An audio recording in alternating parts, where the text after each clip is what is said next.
Hit streak అనేది బాగా continue చేస్తారు విరూపాక్ష దగ్గర నుంచి అసలు. హ్యాపీ అండి, అన్ని మంచి హిట్ సినిమాలు ఉన్నాయి కదా, ఆ రిసీవింగ్ కూడా చాలా బాగుంటది కాబట్టి హ్యాపీగానే. ఘటోత్కచుడు వాజ్ మార్వెల్ ఆ టైంకి. ఇప్పటికి మీరు గమనించిన మార్పులు ఏంటండి సినిమా మేకింగ్ లో కానీ స్పెసిఫిక్ గా ఆర్ట్ డిపార్ట్మెంట్ లో? అప్పుడు కొంతమంది అనేవాళ్ళు అండి ఫర్దర్ గా ఆర్ట్ ఏమీ పెద్ద స్పేస్ ఉండదు. ఇప్పుడు విరూపాక్షలో చూస్తే right from the entry gate దగ్గర నుంచి ఆ విలేజ్ మొత్తం 90% సెట్సే కదా అవన్నీ. అవునండి, అవును. సో ఇలాగా వరల్డ్ క్రియేషన్ లో ప్రొడక్షన్ అండ్ ఆర్ట్ డిపార్ట్మెంట్ నుంచి మీ ఇన్పుట్స్ ఎంత వరకు ఉంటాయి, డైరెక్టర్ ఇన్పుట్స్ ఎంత వరకు ఉంటాయి? డైరెక్టర్ స్క్రిప్ట్ చెప్పినప్పుడు ఇలాంటి పీరియాడిక్ మూవీస్ వచ్చినప్పటికీ మీరు ఎంత స్టడీ చేస్తారు? ఇది వరకు అంటే కొంచెం కష్టంగా ఉండేది, కానీ ఇప్పుడు ఏంటంటే మన ఇంటర్నెట్ వచ్చింది, ఏఐ వచ్చిందండి. మిడ్ జనరీలో మనం కమింగ్ టు తండేల్, స్క్రిప్ట్ పరంగా ఇది సూపర్ హిట్ సినిమా. బట్ దాంట్లో ఒక హీరోయిన్ హౌస్ ఏమో సన్ రైజ్ బ్యాక్గ్రౌండ్ లో, హీరో హౌస్ ఏమో సన్సెట్ బ్యాక్గ్రౌండ్ వేసి చాలా బ్యూటిఫుల్ షాట్స్ రావడానికి సీలో ఎక్కువ సీన్స్ తీసాము, చాలా సాంగ్స్ కానీ లేదంటే కొన్ని ఎమోషనల్ సీన్స్ కానీ. ఈ సినిమాకి ఏమైనా బాగా కష్టపడిన వాళ్ళు ఎవరంటే టీం అండి, నాగ చైతన్య గారు.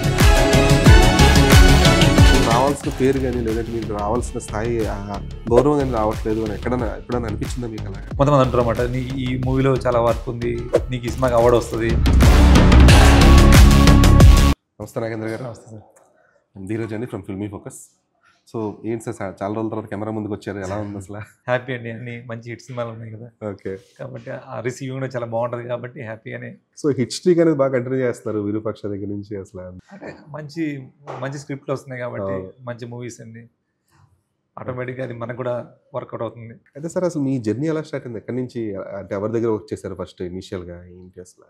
నేను మనీషా ఫిలిమ్స్లో ఆర్ట్ డైరెక్టర్ రాజు గారు ఉన్నారండి. ఓకే. ఆయన దగ్గర నేను అసిస్టెంట్గా జాయిన్ అయ్యింది ఫస్ట్ ఇండస్ట్రీకి రావడం.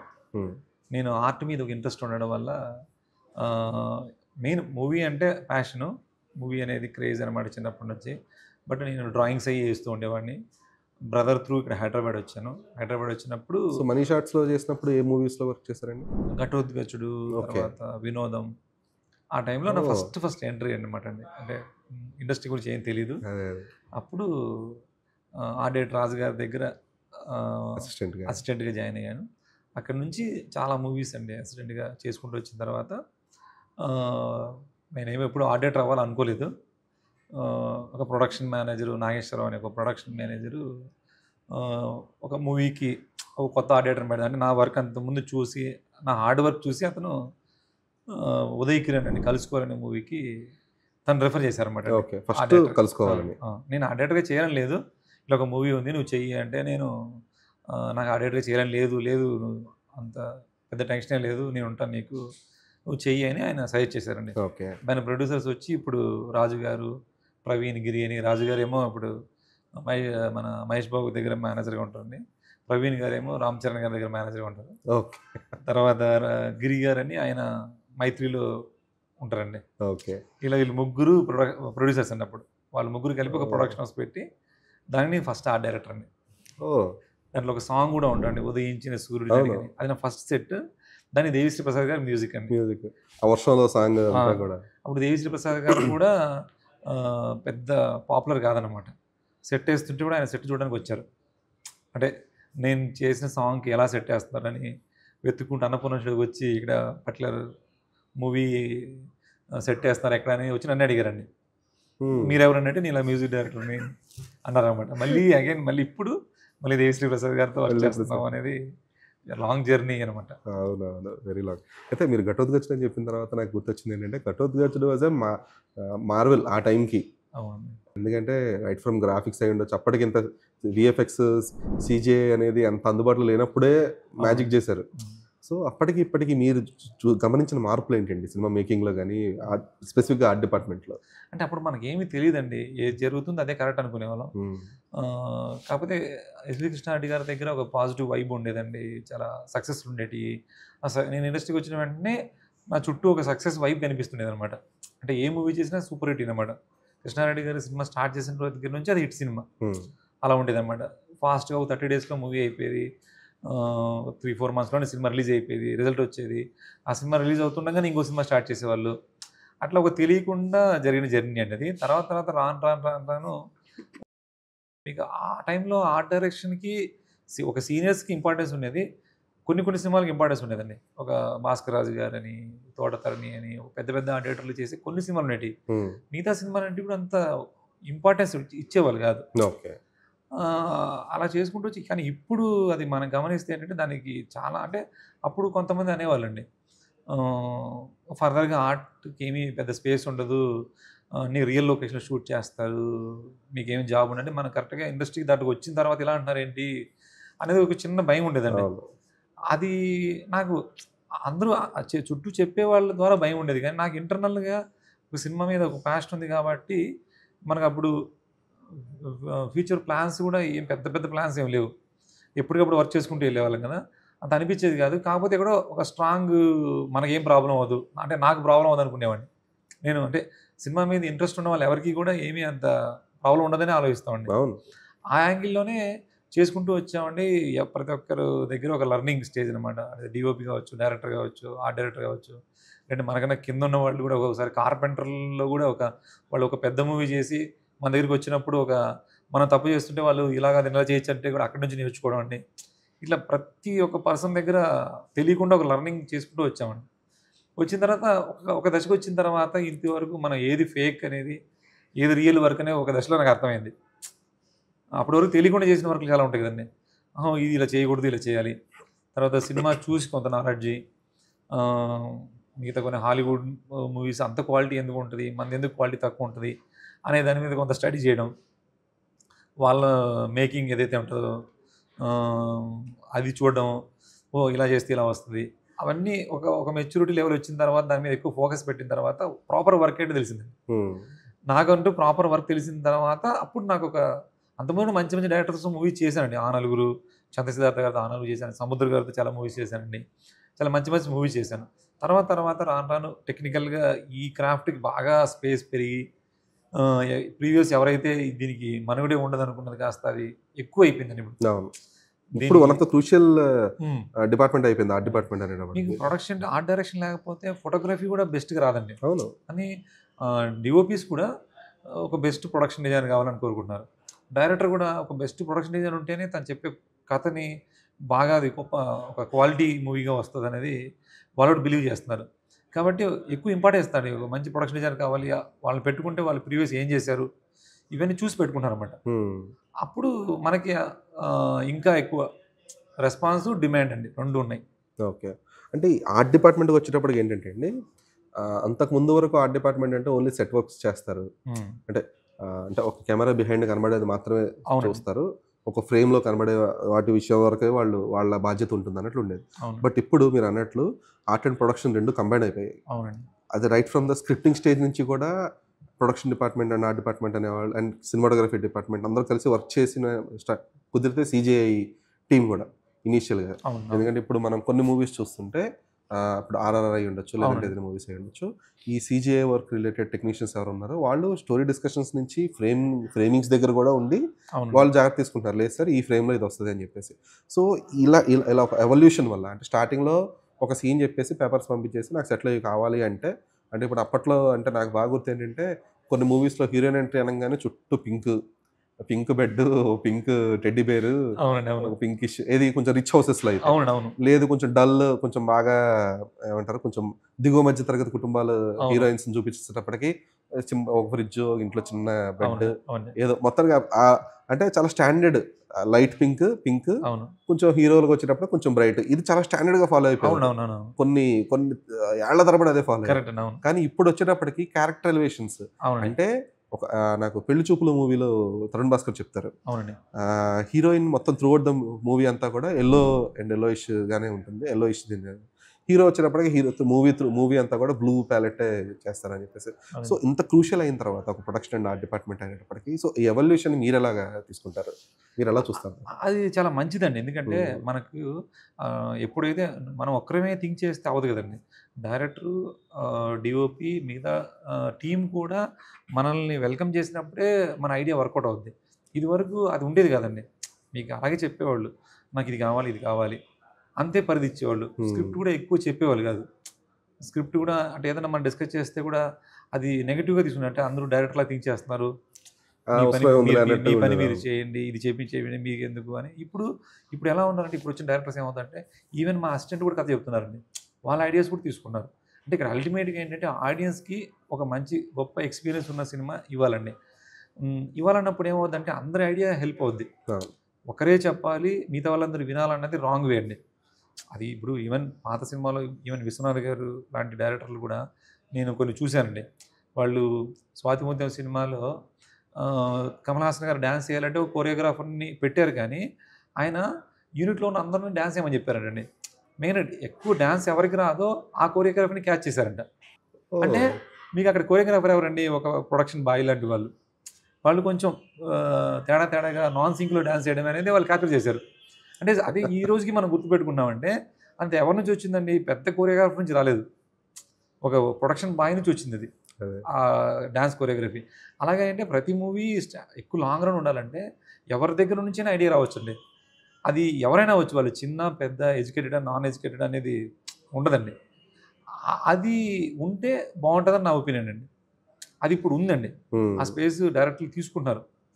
అది ఈవెన్ కామన్ ఆడియన్స్ దగ్గర నుంచి. ఇప్పుడు చాలామంది కొంతమంది ప్రొడ్యూసర్స్ ఏం చేస్తారంటే సినిమా అంతా అయిన తర్వాత ఒక వాచ్మెన్కి సినిమా చూపిస్తారండి, చూపించి అతను ఎలా ఎక్స్పీరియన్స్ ఫీల్ అవుతున్నారు.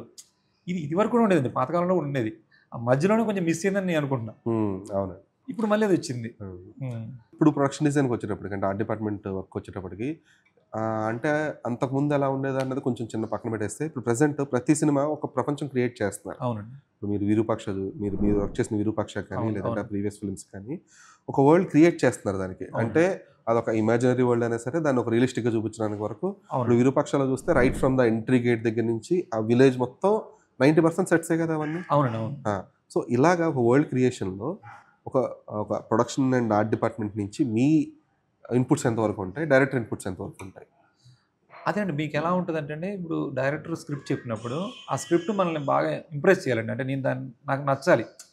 కొన్ని మనం ఆ జానర్ సినిమాలు మనకి ఇష్టపడలేదు అనుకోండి, మనం వర్క్ చేయలేం. ఆ జానర్ను మనం కూడా లైక్ చేయాలండి. అప్పుడు ఏమవుతుంది, ఇన్వాల్వ్మెంట్ ఎక్కువ అవుతుందండి. ప్రీ ప్రొడక్షన్ చేయడానికి ఎక్కువ ఇంట్రెస్ట్ ఉంటుంది. మనము ఈ సీన్ ఇలా ఉంది కాబట్టి ఈ సీన్కి నేను ఇలాంటి ఒకటి తీసుకొస్తాను, అది నీకు ఏమైనా సపోర్ట్ చేస్తామని అడుగుతామండి. అప్పుడు వాళ్ళకి నచ్చింది అనుకోండి, దాన్ని సీన్కి లింక్ చేసి లాక్ చేస్తారన్నమాట. అంటే వాంటెడ్గా దాన్ని పెట్టినట్టు కాకుండా.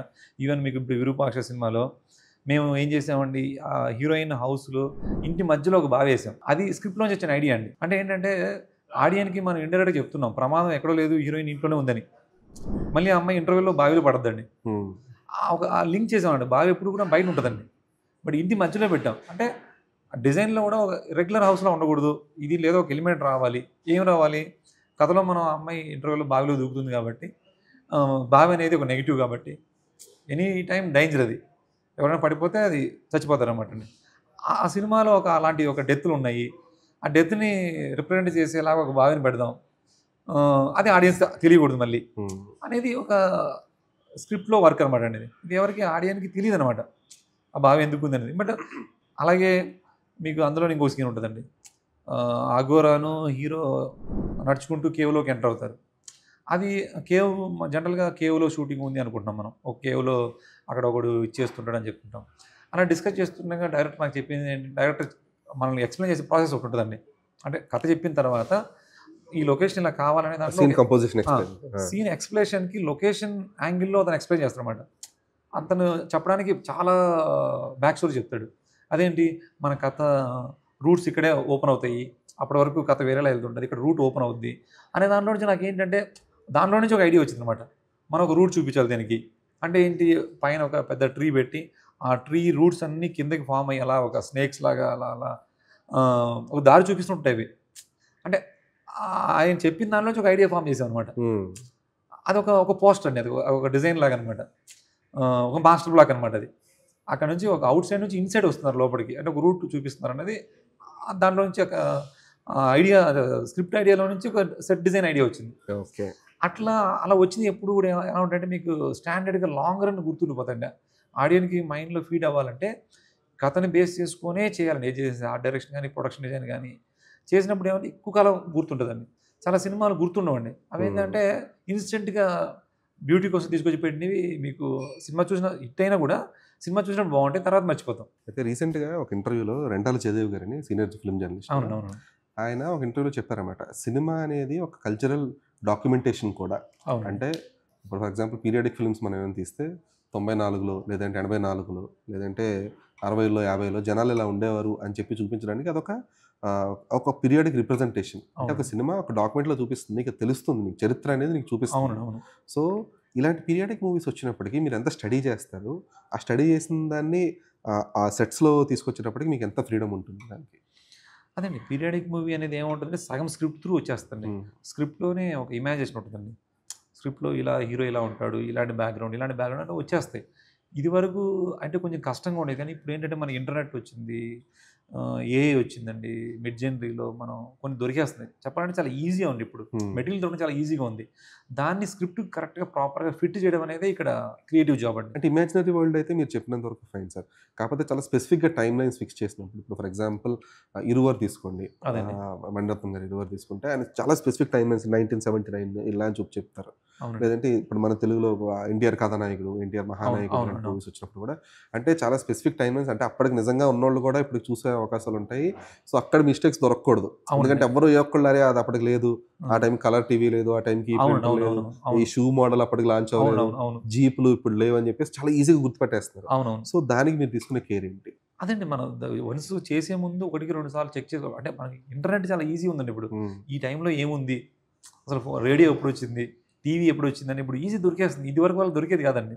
ఇప్పుడు ఇంటర్నెట్లో కొడితే మనకు టీవీ పలానా ఇయర్లో మనకు వచ్చింది మన ఇండియాకి, పలానా కారు పలానా టైంలో వచ్చి తెలిసిపోతున్నాయండి.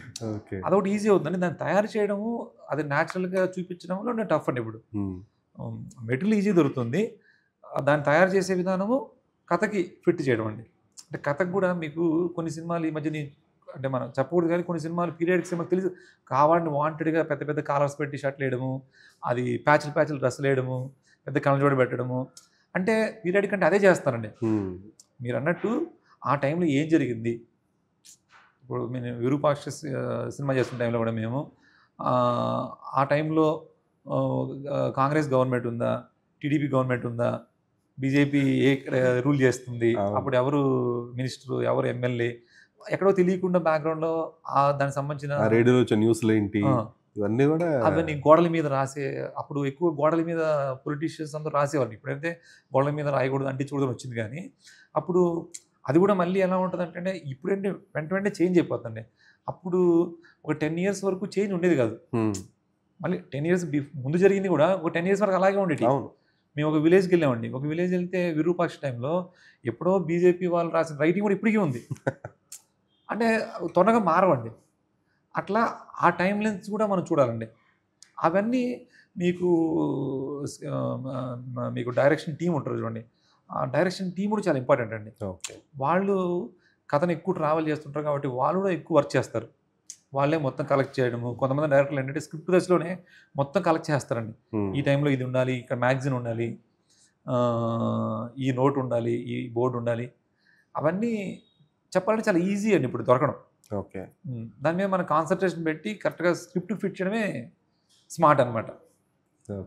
అయితే ఆర్ట్ డిపార్ట్మెంట్కి ఎక్కువ కోఆర్డినేషన్ ఉండాల్సింది డైరెక్షన్ డిపార్ట్మెంట్తోనే, కాస్ట్యూమ్ డిపార్ట్మెంట్తోనే? డైరెక్టర్తోనండి. డైరెక్టర్తో. ఎందుకంటే అంటే డైరెక్షన్ డిపార్ట్మెంట్తో మీకు ఇనీషియల్గా ఎంత ఇంట్రాక్షన్ ఉండే ఏం చేసినా సరే, ఆన్ సెట్స్కి వచ్చేటప్పటికి ఎక్కువ వర్క్ ఉండేది కాస్ట్యూమ్ డిపార్ట్మెంట్తో.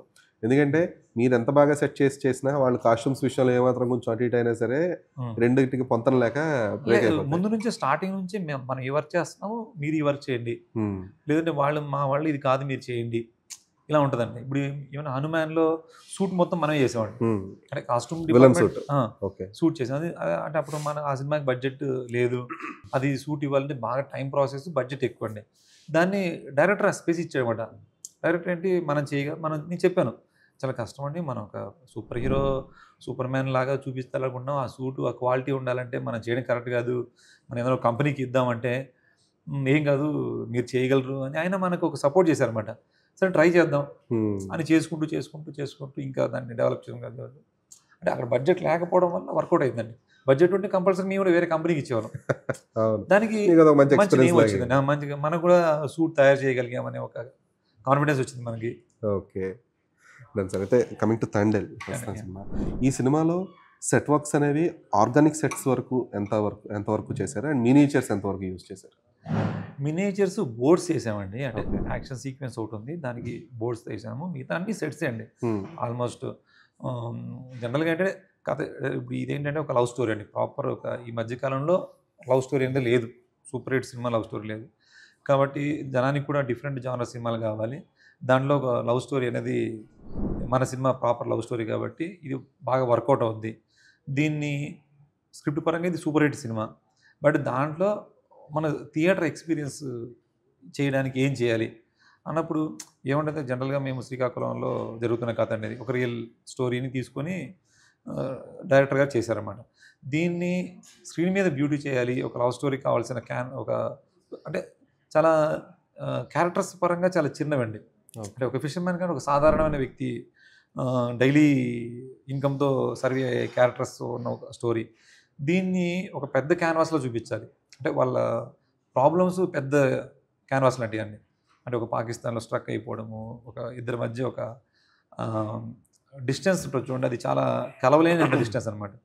జనరల్గా వేరే వేరే కులం ద్వారానో లేదంటే క్యాస్ట్ త్రూ ఇలాగా విడిపోవడాలని ఉంటాయండి. ఇక్కడ ఏంటంటే ఒక పెద్ద డిస్టెన్స్ అనమాట.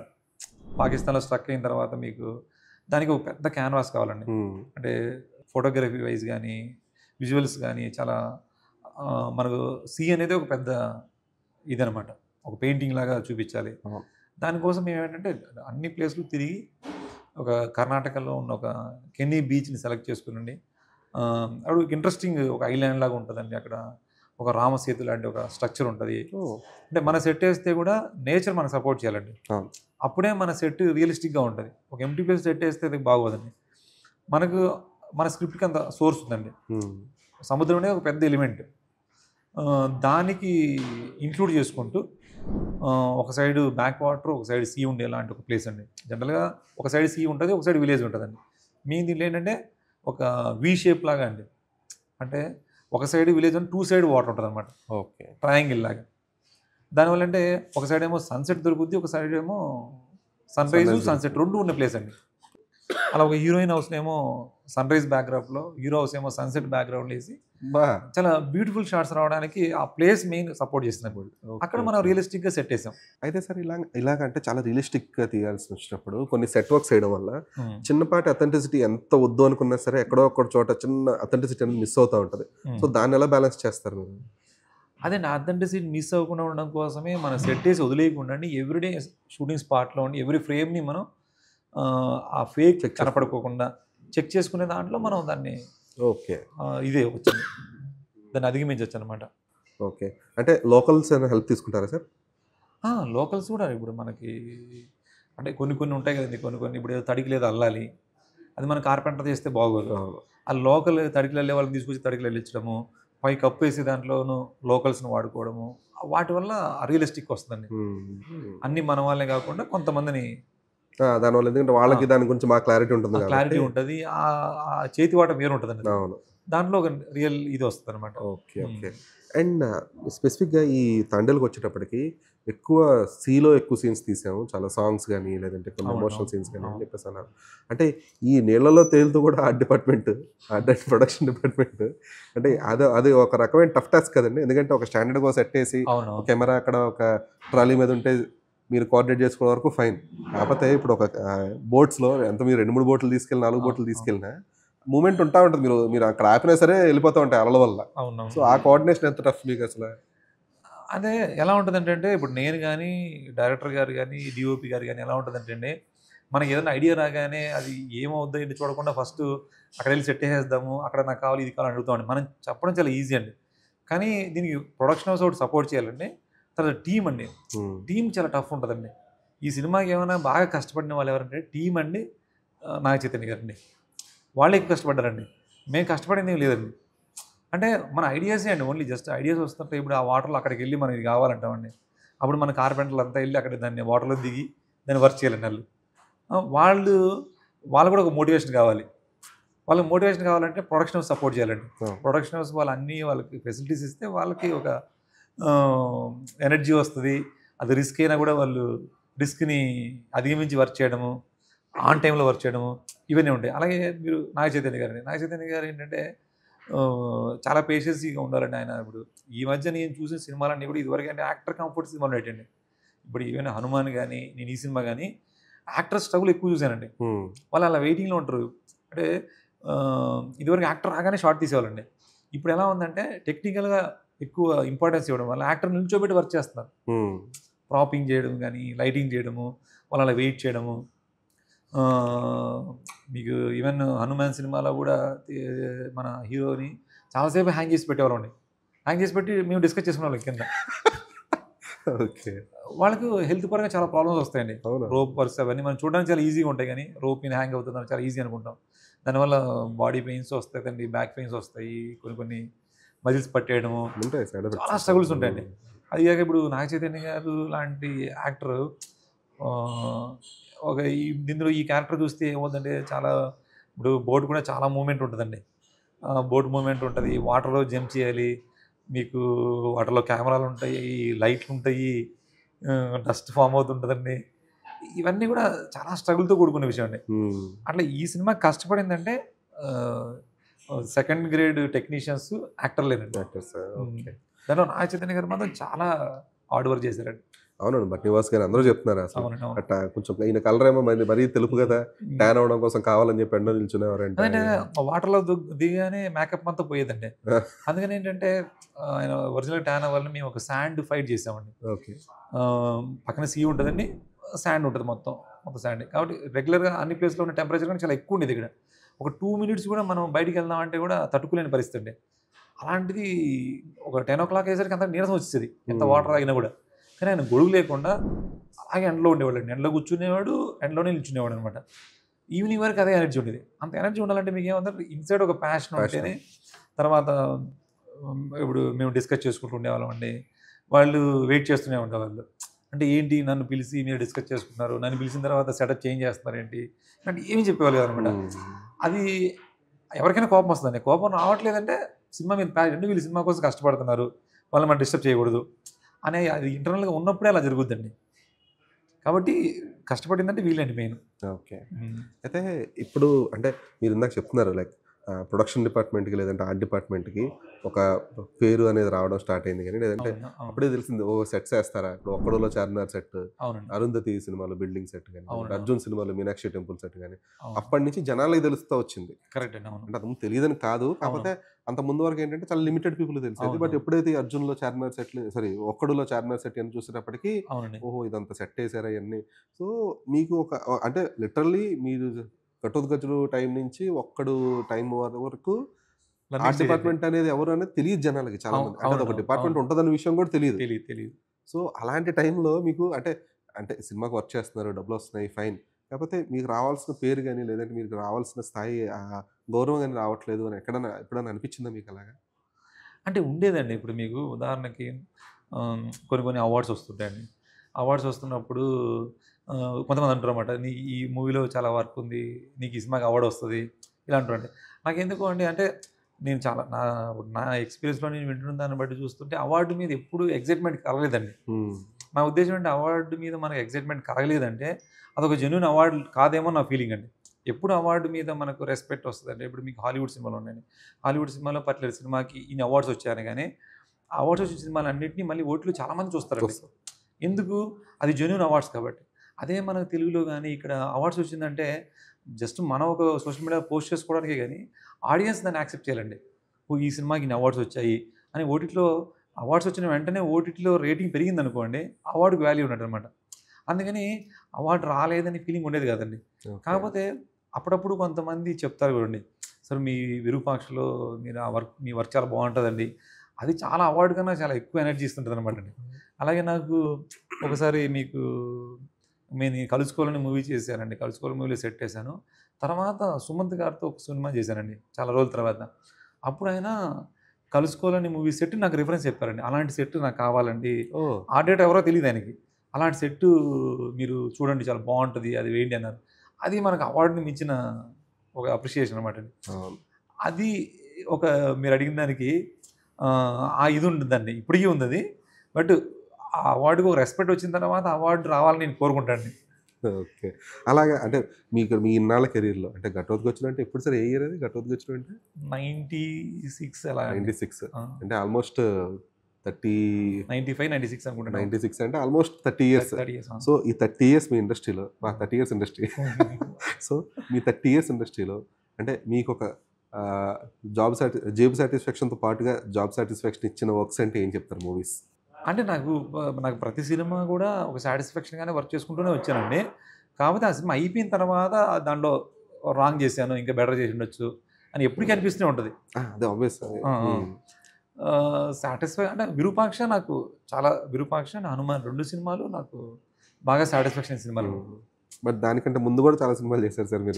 చేశానండి. ఇప్పుడు 'డిస్కో రాజా' కూడా సక్సెస్ అవ్వకపోయినా కూడా 'డిస్కో రాజా' కూడా నాకు 'డిస్కో చాలా రాజా'లో ల్యాబ్ సెట్ ఆ! అది మోస్ట్ అన్‌ఎక్స్‌పెక్టెడ్ థింగ్ అన్నమాట. అవునవును. ఎందుకు అంటే అది జోనరా తెలుసు జనాలకి. అవునవును. ఇప్పటికే జోనరా తెలుసు ఏంటనేది. అవునవును. బట్ ఆ పాడ్స్ ఇవన్నీ కూడా అవును. చాలా రియలిస్టిక్‌గా ఉంటాయి. అవునండి. స్పెసిఫిక్‌గా 'రవితేజ' గతం గుర్తొచ్చిన తర్వాత చేసే ఫైట్ సీక్వెన్స్‌లో వచ్చే చుట్టూ సీక్వెన్స్ అంతా కూడా అంటే అవును. ఒక లాబొరేటరీ ఉంటది. అట్ ద లాబొరేటరీలో మాస్ ఎలివేషన్స్ అనేవి చాలా ఇంపాసిబుల్ అండి. అవును. 'టెర్మినేటర్' అలాంటి అవును. సినిమాల్లో అవును. వచ్చే ఎలివేషన్స్ అవును. వేరు. ఒక మన రెగ్యులర్ మాస్ సినిమాలో ఉండే ఎలివేషన్స్ వేరు. అవును. బట్ ఆ లాబొరేటరీలో కూడా మీరు అక్కడ కావాల్సిన చిన్న చిన్న ఎలిమెంట్స్‌తోనే అంటే ఒక టెక్నికల్ అంటే ఒక సైంటిఫిక్ ఎలిమెంట్స్‌తో మాస్ ఎలివేషన్స్ అనేవి రావడం అనేది అవునవును. చాలా కష్టం. సో, ఈ టైప్ ఆఫ్ వర్క్స్ అనేవి అంటే మీరు 'డిస్కో రాజా' చెప్పారు. 'డిస్కో రాజా' కంటే ముందు కూడా దేర్ ఈస్ ఎ ఫిల్మ్ మీరు నాకు ఫస్ట్ మూవీ అండి. 'కలుసుకోవాలని' మూవీలో కూడా నాకు ఆ సెట్ నాకు ఇప్పటికి అదే బెస్ట్ సెట్‌లా అనిపిస్తుంటదండి. నేను ఫస్ట్ చేసిన సాంగ్ మొత్తం సెట్‌కి అంతా కూడా. బెస్ట్‌గా అనిపిస్తుంటది. హ్మ్. అది గాని 'డిస్కో రాజా' గానియండి, 'హనుమాన్', 'విరూపాక్ష' ఇవన్నీ కూడా ఎప్పుడు గుర్తుంటుంటాయండి. అవును. ఆ! అయితే మిగతాయి కూడా మీరు ఈ సినిమాకి ఒక స్పెసిఫిక్ సినిమాకి చాలా ఎక్కువ టైమ్ లైన్ స్పెండ్ చేసి వర్క్ చేశారు. బట్ దానికి రావాల్సిన గుర్తింపు రాలేదనుకునే సినిమా ఏంటండి? అది గుర్తు రావట్లేదండి మరి. నాకు ఈవెన్ ఇది 'ఆనరుగు' సినిమా అండి. 'ఆనరుగు' సినిమాలో పెద్ద ఆర్ట్ వర్క్ ఉండదండి. బట్ క్యారెక్టర్‌ని కనెక్ట్ అయ్యి నేను ఎక్కువ వర్క్ చేశానండి. అంటే ఆహ్, దానికి రియలిస్టిక్‌గా ఉంటదండి. ఆ సినిమా కూడా. అప్పుడు నాకు ఇంకా ఆర్ట్ మీద అంత గ్రిప్ లేదండి. గ్రిప్ లేకపోయినప్పటికి కూడా ఆ సినిమా కూడా బాగా ఇష్టపడి నాకెప్పుడు గుర్తుండే సినిమా నాకు కూడా. ఓకే. హ్మ్. అది సార్. సో, ఫైనల్‌గా సో, మీ నెక్స్ట్ ఫిల్మ్ మళ్ళీ నాగ చైతన్యతోనే అవునండి. 'కార్తీక్ దండు' ఆల్రెడీ మీ 'విరూపాక్ష' టీమే అందరూ వర్క్ చేస్తున్నారు అవునండి. దానికి. అవునండి. అండ్ సేమ్ ఇప్పుడు 'శ్యామ్ దత్' గారే మళ్ళీ నెక్స్ట్. అవునండి. సో, అవును. ఇలాగ ఆల్రెడీ ఒక ఫ్యామిలీలా ఫార్మ్ అయిపోతారు కదా సార్ ఇప్పుడు. అవునండి. అవును. మీరు, నాగ చైతన్య గారు, శ్యామ్ అవును. దత్ గారు వీళ్ళందరూ అవునవును. ఒక ఫ్యామిలీలా ఫార్మ్ అయిపోయి మళ్ళీ ఫ్యామిలీ అంతా కూడా ఇంకో ఇంట్లోకెళ్ళినట్టు అవునండి. ఒక సినిమా సెట్స్ మీదకెళ్ళేటప్పటికి. అవునండి. సో, ఈ ఎక్స్‌పీరియన్స్ ఎలా ఉంటుంది మీకు అలాగా? అంటే ఒక్కొక్క సినిమాకి ఒక్కొక్క టెక్నీషియన్‌తో పనిచేయడం అనేది ఒక డిఫరెంట్ ఎక్స్‌పీరియన్స్ ఆబ్వియస్‌గా. ఎందుకంటే అవును. Learning experience. అవును. ఇప్పుడు శ్యామ్ దత్ గారు కాకపోతే ఇంకో సినిమాటోగ్రాఫర్ వస్తే ఇంకో కొత్తగా ఏమైనా అవును. తెలుసుకుంటారు. సో, ఇప్పుడు ఆల్రెడీ ఒక టీమ్ మీరు ఈ సినిమాకే ఆల్మోస్ట్ 1, 1 ½ ఇయర్ నుంచి వర్క్ చేస్తున్నారు. అవునండి. ఇప్పుడు ఇది నెక్స్ట్ మళ్ళీ కార్తీక్ అది కూడా కొంచెం అవునండి. అవును. Heavy budget ఫిల్మే. సో, అవును. దానికి కూడా అవును. టైం హ్మ్. ఉంటుంది. సో, ఈ షిఫ్టింగ్ ప్రాసెస్ ఎలా ఉండబోతుంది? హ్మ్. అండ్ NC24 ఎలా ఉండబోతుంది? అదే అండి. యాక్చువల్‌గా ఇప్పుడు 'కార్తీక్‌తో' నేను 'విరూపాక్ష' చేసిన టైంలో అతనికి నేను సింక్ అవ్వడానికి కొంత టైం పడతండి. అలాగే 'శ్యామ్ దత్' గారు వచ్చిన తర్వాత కూడా కొంత టైం పడుద్ది. ఆ టైం పట్టిన తర్వాత మళ్ళీ ట్రావెల్ అవుతామండి. ఇప్పుడేంటంటే ఆ టైం లేదు. అంటే ఆల్రెడీ ఎవరేంటి, ఎవరికేం కావాలనేది తెలుసు కాబట్టి ఒక మంచి బాండింగ్ ఏర్పడింది. ఆ టైం లేకుండా ఈజీగా ఇప్పుడు వర్క్ చేయగలుగుతున్నాము. కాకపోతే ఏంటంటే ఆహ్, ఎక్కడ అంటే ఆ సినిమా చేసేసాం కదా! అని ఎక్కడ మనకు ఆ బాండింగ్ ఉంది కదా! అని దాన్ని ఎక్కువ మనం దాన్ని అలుసుగా తీసుకోకుండా అంటే అప్పుడు చేసిన సినిమాకి ఇప్పటికి ఆడియన్స్ కూడా ఎక్కువ ఎక్స్‌పెక్టేషన్ ఉంటది కాబట్టి, అవును. దానికి ఎక్కువ వర్క్ చేయడానికి మన వర్క్‌ని మనం ఎలా బ్రేక్ చేయాలి? మళ్ళీ పాత విజువల్స్ రాకూడదు, పాత ఫార్మాట్ రాకూడదు. అది ఎవరికీ గుర్తు రాకోకుండా, మళ్ళీ ఇది వేరే కొత్త టెక్నిక్‌లు ఎవరో చేశారు అని అనిపించాలన్నట్టుగానే కార్తీక్ గాని, నేను గాని, శ్యామ్ దత్ గారు గాని దాని గురించి ఎక్కువ డిస్కస్ చేసుకుంటున్నామండి. దీంట్లో ఇలాగ స్మోక్ ఎక్కువ వాడాము. అందులో దీన్ని తగ్గించాలి. స్మోకే అవాయిడ్ చేద్దాం. అంటే మన సినిమా చూసి ఇప్పుడు 'విరూపాక్ష' వచ్చిన తర్వాత చాలా మూవీలు 'విరూపాక్షలాగా' చేయడానికి ట్రై చేస్తున్నారండి. అవును. అంటే అది ఆటోమేటిక్‌గా వచ్చేస్తది. సక్సెస్ అయింది కాబట్టి 'విరూపాక్షలో' ఇది జనాలు ఇష్టపడ్డారు కాబట్టి ఈ థీమ్‌లో ఎళ్దాం, ఇలా ఎళ్దాం. మనం దాన్ని కంప్లీట్ బ్రేక్ చేద్దాం. అలా చేయకూడదు. స్మోక్ లేకుండా ఆ ఎఫెక్ట్ రావడానికి ఏం చేయాలి? అలాగే ఆ వార్మ్ టోన్ రాకూడదు. దీనికో టోన్ రావాలి. ఇలాగా మన వర్క్‌ని మనం బ్రేక్ చేసుకున్నాం. అది గొప్ప చేశామనే ఫీలింగ్‌ని పక్కన పెట్టేసేసి, మళ్ళీ ఫ్రెష్‌గా ఎలా చేయాలనే దాని మీద వార్మ్ చేస్తాను నేను. ఓకే.